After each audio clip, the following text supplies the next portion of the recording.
Guys මම දන්නවා ඔයගොල්ලෝ දැන් මේ වීඩියෝ එකේ thumbnail එක දැක්කට පස්සේ ෆෝන් එක පැත්තකින් තියලා headset එක කොහෙද තියෙන්නේ කියලා දමාගෙන හොයලා headset එක හොයාගෙන ඇවිත් ෆෝන් එකට ගහලා ෆෝන් එකට කනෙක්ට් කරලා කවුරුවත් නැති තැනකට ගිහිල්ලා වාඩි වෙලා දැන් මේ වීඩියෝ එක බලන්න නේද හදන්නේ ඉතින් guys එච්චර මහන්සියලා ඕගොල්ලෝ මේ වීඩියෝ එක බලන්න ලෑස්ති වෙද්දී තවදුරටත් කාලයක ඉන්න එක තේරුමක් නැහැනේ එහෙනම් අද අපි කතා කරමු කොල්ලන්ගේ ඇඟේ තියෙන වැදගත්ම දේ කොල්ලන්ට තියෙන වටිනාම දේ ඒ වෙන මොකවත් නෙමෙයි අපේ රන් ඩිංග නැත්තම් විශ්ව දණ්ඩ නැත්තම් වටිනාම කියන රන් දික කොහොමද ලොකු කරගන්නේ කියන දේ ගැන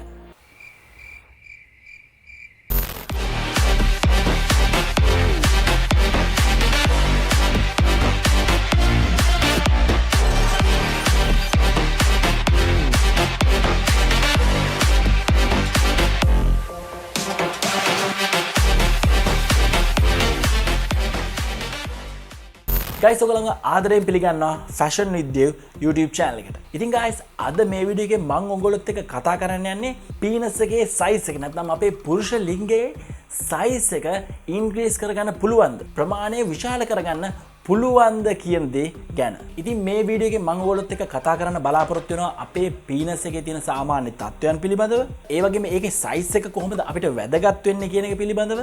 මේ penis එකේ size එක increase කරගන්න සමාජයේ දැනට තියෙන ජනප්‍රිය මත පිළිබඳව වගේම මේ පිළිබඳව තියෙන මිත්‍යා මත ගැනත් අද මම මේ වීඩියෝ එකෙන් ඔයගොල්ලොත් එක්ක කතා කරන්න බලාපොරොත්තු ඉන්නවා. ඉතින් guys ඔයගොල්ලෝ තාමත් fashion with Dev YouTube channel එක subscribe කරලා නැත්නම් ඉක්මනටම පළහැර තියෙන subscribe button එක ඔබලා subscribe කෙනෙක් වෙන්න. එතකොට ඔයගලන්ට පුළුවන් මම fashion related groom related video එකක් දාපු ගාම ඒ ගැන විස්තර දැනගන්න. එහෙනම් guys කතා කරා ඇති අපි යමු වීඩියෝ එකට. මුලින්ම අපි කතා කරමු ඇයි මේ penis එකේ size එක නැත්නම් මේ පුරුෂ ලිංගයේ size එක වැදගත් වෙන්නේ කියන දේ ගැන. ඇත්තටම මේ දේ ගොඩක් mentally related දෙයක්. ඒ කියන්නේ මානසික තත්ත්වයක් එක්ක සම්බන්ධ දෙයක්. ගොඩක් වෙලාවට පිරිමි අපි හිතනවා විශාල පුරුෂ ලිංගයක් නැත්නම් ලොකු penis එකක් අපිට තියෙන එක අපේ පුරුෂභාවය වැඩි කරලා පෙන්වන දෙයක් කියලා. ඒ වගේම අපි හිතන තව දෙයක් තමයි සෙක්ස් වලදී අපේ පාර්ට්නර්ගේ සැටිස්ෆැක්ෂන් එකට මේ පුරුෂ ලිංගය නැත්නම් අපි penis එකේ size එකත් බලපානවා කියන දේ.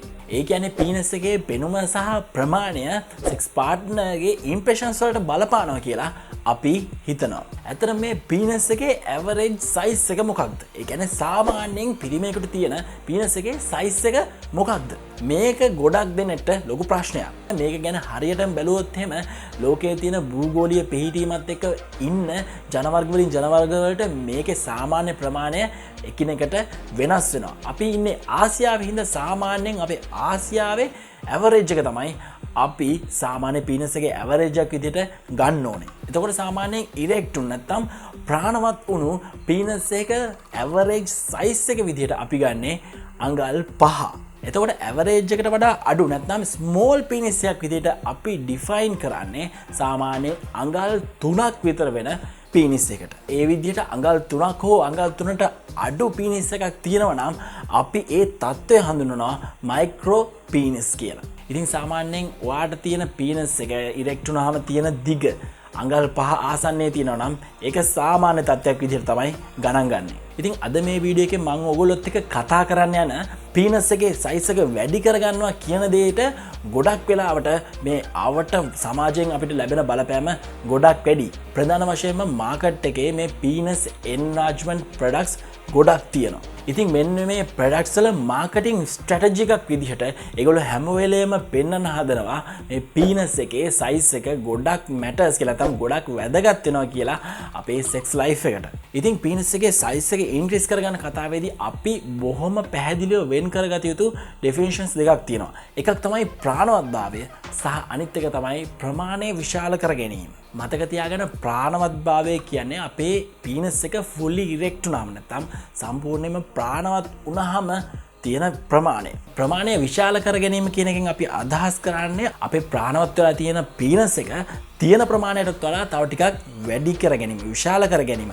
ඉතින් මෙන්න මේකෙන් තමයි අපි සැලකිලිමත් වෙන්න ඕනේ. මොකද ගොඩක් ප්‍රොඩක්ට්ස් වල හරියටම සිද්ධ වෙන්නේ මොකක්ද කියන දේ ගැන ඒගොල්ලෝ හරියටම ඩිෆයින් කරන්නේ නැහැ. මොකද ඒකට හේතුව ගොඩක් වෙලාවට ගොඩක් ප්‍රොඩක්ට්ස් වලින් සිද්ධ වෙන්නේ ඕගොල්ලන්ගේ පීනස් එක ප්‍රාණවත් කරන එක විතරයි.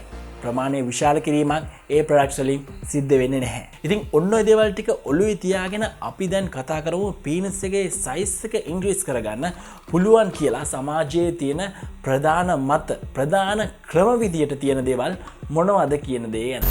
පළවෙනි එක තමයි කෑම. කෑම වලින් පුළුවන් ද අපේ පීනස් එකේ සයිස් එක ඉන්ක්‍රීස් කරගන්න? පීනස් එක කියන්නේ අපේ ඇඟේම තියෙන එක් ශරීර අවයවයක්. ඉතින් අනිත් ශරීර අවයව වර්ධනය වෙන පෝෂණය ඕන වගේම අපේ පීනස් එක ග්‍රෝ වෙනත් නියුට්‍රිෂන්ස් අවශ්‍ය වෙනවා. ඉතින් අන්න ඒ විදිහට පීනස් එකේ growth එකට වැදගත් වෙන ආහාර වර්ගයක් විදිහට තමයි මේ ෆ්ලේවනොයිඩ්ස් අඩංගු ආහාර හඳුනාගෙන තියෙන්නේ. ඉතින් මොනවද මේ ෆ්ලේවනොයිඩ්ස් අඩංගු වෙන ආහාර? ඒවා තමයි ස්ට්‍රෝබෙරීස්, ඇපල්ස්, බ්ලූබෙරීස්, චෙරීස්, pears, black currant, සමහර තේ වර්ග, herbs වර්ග සහ සමහර වයින් වර්ග. ඒ වගේම මේ පීනස් එකේ growth එකට බලපාන තවත් ආහාර වර්ගයක් තමයි ආජිනීන් අඩංගු වෙන ආහාර වර්ග. ඉතින් ආජිනීන් කියන්නේ ප්‍රෝටීන් එකක්. ඉතින් මේ ප්‍රෝටීන් එක අඩංගු වෙන ආහාර වර්ග විදියට තියෙන්නේ බිත්තර, පෝක්, නට්ස්, තක්කාලි, ඔයස්ටර් සහ කෙසෙල්. ඉතින් මේ ආජිනීන් වලින් සිද්ධ කරන්නේ ඇත්තටම ඔයගලගේ පීනස් ඒරියා එකේ තියෙන බ්ලඩ් සර්කියුලේෂන් එක ඉන්ක්‍රීස් කරන එක. ඉතින් මෙන්න මේ බ්ලඩ් සර්කියුලේෂන් එක වැඩි වෙන එකත් ඕගොල්ලන්ගේ පීනස් එකේ growth එකට බලපාන දෙයක් විදියට හඳුනාගෙන තියෙනවා. දෙවෙනි එක තමයි body exercise. බොඩි එක්සර්සයිසස් වලින් කොහොමද පීනස් එක grow කරගන්නේ? ඇත්තටම guys මේකෙදි සිද්ධ වෙන්නේ ඕගොල්ලන්ට පේන විදිහේ වෙනසක් සිද්ධ වෙන්නේ නැත්නම් ඉලූෂන් එකක් වගේ දෙයක් තමයි මේකෙදි සිද්ධ වෙන්නේ. මොකද ඕගොල්ලන්ට තියෙන්නේ විශාල ශරීරයක් නැත්නම් ලොකු බඩක් එක්ක ඇඟක් නම් ඕගොල්ලන්ට තියෙන්නේ.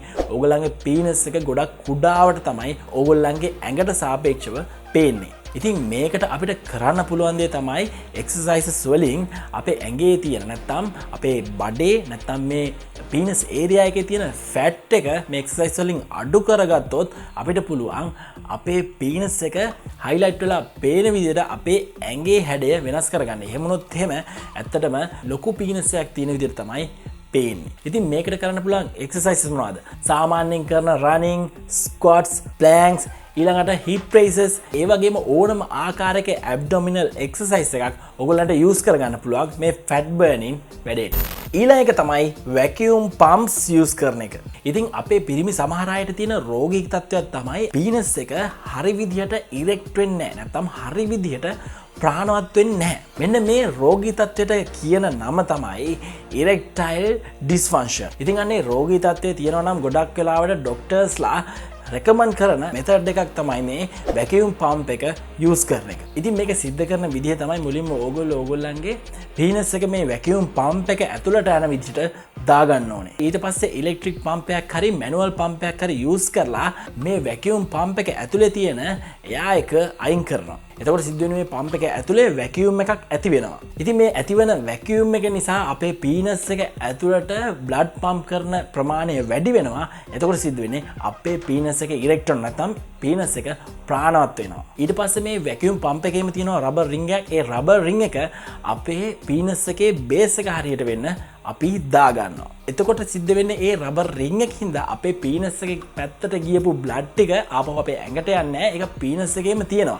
එහෙම තියෙන හින්දා අපේ පීනස් එක ඉරෙක්ට් නැත්නම් ප්‍රාණවත් වෙලාම තියෙනවා. ඉතින් මේක බොහොම తాවකාලික දෙයක්. හැබැයි මේක රෙකමන්ඩ් කරනවා ඩොක්ටර්ස්ලා විනාඩි 30ක් විතර යනකම් පීනස් එකේ ප්‍රාණවත් බව තියාගන්න පුළුවන් ක්‍රමයක් විදිහට. ඉතින් guys ඔයගොල්ලෝ ඉන්ටර්නෙට් එකේ එහෙම සර්ච් කරද්දි දැකලා ඇති මේ වගේ වැකියුම් පම්ප්ස් යූස් කරලා ගොඩක් මාකටින් වෙනවා ඔයගොල්ලන්ගේ පීනස් එකේ සයිස් එක ඉන්ක්‍රීස් කරගන්න පුළුවන් කියලා. ඇත්තටම මේ ප්‍රොඩක්ට්ස් වලින් ඔයගොල්ලන්ගේ පීනස් එකේ සයිස් එක ඉන්ක්‍රීස් කරනවා කියලා කොහෙවත් මෙඩිකලි ප්‍රූවන් රිසර්ච් වලින් හොයාගෙන නැහැ. ඉතින් මේක ඔයාලට උත්සාහ කරලා බලන්න පුළුවන්. හැබැයි අනිවාර්යෙන් මම කියන්න ඕන දෙයක් තමයි මේක ඩොක්ටර් කන්සල්ටේෂන් එකක් නැතුව නම් සිද්ධ කරන්න යන්න එපා. මොකද ඒකට හේතුව තමයි මේ දේ ඔයගොල්ලෝ ඩොක්ටර් කන්සල්ටේෂන් එකක් කරන්න නැතුව එහෙම මේක පාවිච්චි කරන්න ගිහිල්ලා ඔයගොල්ලන්ගේ පීනස් එකේ ඇතුලේ තියෙන ඉලාස්ටික් ටිෂු වලට මේකෙන් ඩැමේජ් වෙන්න පුළුවන්. එහෙම වුණොත් සිද්ධ වෙන්නේ ඔයගොල්ලන්ගේ දැනටමත් හොඳට තියෙන පීනස් එකට ඩැමේජ් වෙන එක තමයි.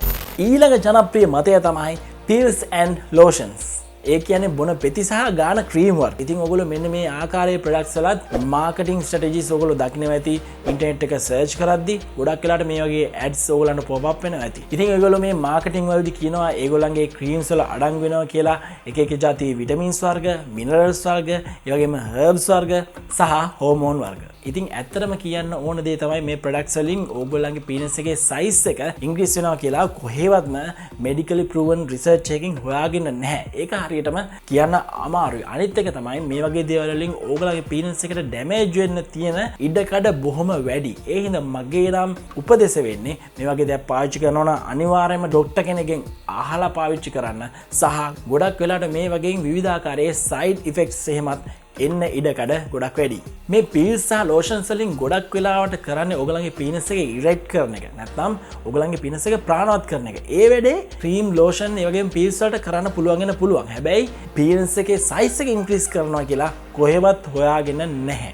ඊළඟ මෙතඩ් එක තමයි පීනස් එක්සර්සයිසස්.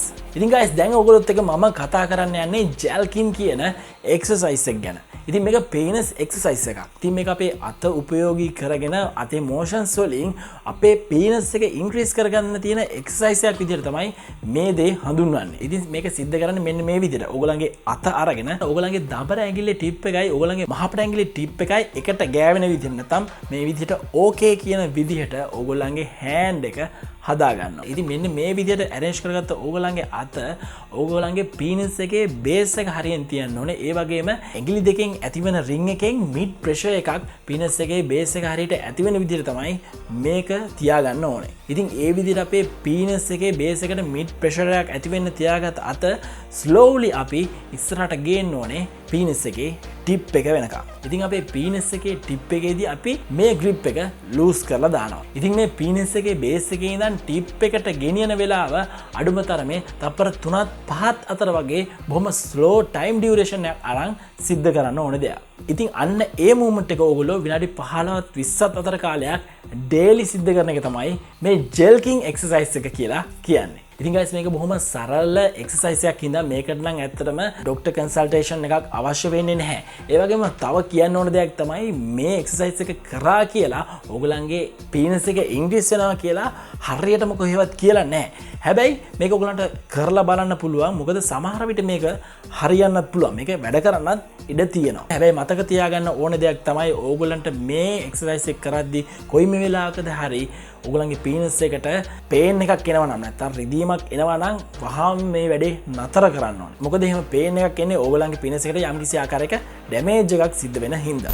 ඉතින් guys ඔන්න ඔය දේවල් ටික තමයි අද මේ වීඩියෝ එකෙන් මම ඔයගොල්ලොත් එක්ක කතා කරන්න බලාපොරොත්තු වුණේ. ඉතින් guys මේ වීඩියෝ ගැන ඔයගලන්ට තියෙන අදහස් උදහස් පල්ලෙහා කමෙන්ට් සෙක්ෂන් එකේ කමෙන්ට් කරන්න. ඒ වගේම ඕගොල්ලෝ දන්නවා නම් ඊට වඩා වෙනස් ක්‍රමයන් ගැන වෙනස් විදිහන් ගැන ඒවත් අනිත් කට්ටියට දැනගන්නත් එක්ක පල්ලෙහා කමෙන්ට් සෙක්ෂන් එකේ කමෙන්ට් කරන්න. ඒ වගේම ඕගොල්ලෝ හිතනවා නම් ඕගොල්ලෝ මේ වීඩියෝ එකෙන් අලුත් දෙයක් දැනගත්තා, වැදගත් දෙයක් දැනගත්තා කියලා මතක ඇතුව මේ වීඩියෝ එකට ලයික් එකක් දෙන්න අමතක කරන්න එපා. ඒ වගේම මම වීඩියෝ එකේ මුලින්ම ඕගොල්ලන්ට මතක් කරා වගේ ඕගොල්ලෝ තමයි ෆැෂන් විත් දේව් YouTube channel එක subscribe කරලා නැත්නම් ඉක්මනටම පල්ලෙහා තියෙන subscribe button එක ඔබලා subscribe කෙනෙක් වෙන්න. එතකොට ඕගොල්ලන්ට පුළුවන් මම මේ වගේ men's fashion වලට අදාළ, men's grooming වලට, men's health වලට අදාළ දේවල් ගැන කතා කරද්දී ඒ ගැන වීඩියෝස් මම දාපු ගාම ඔයගලන්ට ඒ ගැන විස්තරේ ඉක්මනටම දැනගන්න පුළුවන්. ඒ වගේම මම පල්ලෙහා description එකේ දාලා තියෙනවා Fashion with Dev Facebook page එකේ link එක සහ Dev official Instagram profile එකේ link එක.